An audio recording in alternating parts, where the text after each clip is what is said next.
journaliste, à peu près depuis une vingtaine d'années. J'ai commencé à La Liberté, à Fribourg. Ensuite, j'ai passé 2 ans au Fonds national suisse de la recherche scientifique à Berne, au service de communication. J'ai fait pas mal de choses, dont la gestion de 2 magazines.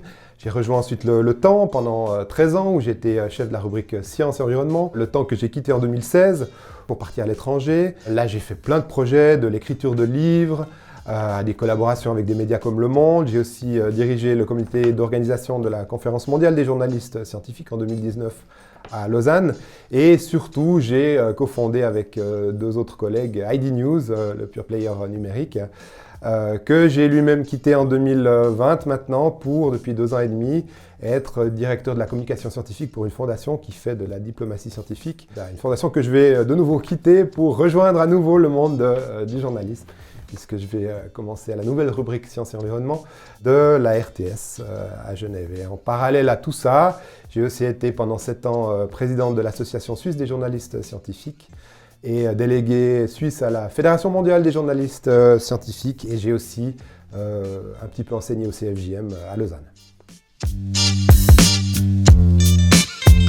La science est fascinante, elle peut paraître bien sûr complexe aussi aux kidam, aux journalistes également, avec le risque parfois de prendre les nouvelles au niveau scientifique pour argent comptant et de les retransmettre comme telles dans les médias.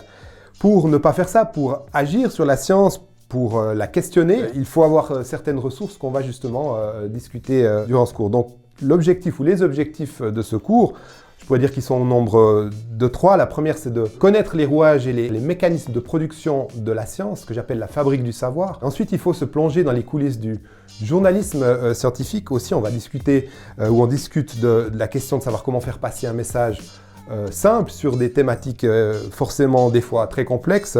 Aussi, comment garder ce que j'appelle un esprit sainement critique, pour ne pas servir de passe-plat ou de porte-voix de la science. Et justement aussi, par exemple, comment appréhender les notions complexes de risque ou d'incertitude qui sont inhérentes justement à la science.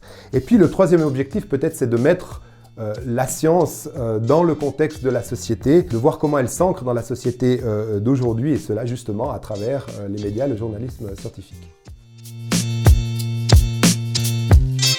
Les questions de science, d'environnement, de santé sont partout autour de nous dans nos sociétés. On l'a encore vu récemment avec la crise du Covid. La science, le monde de la science n'est pas épargné non plus par exemple des scandales, des problèmes de fraude, les fake news. Ce n'est pas des questions qui épargnent le monde de la science.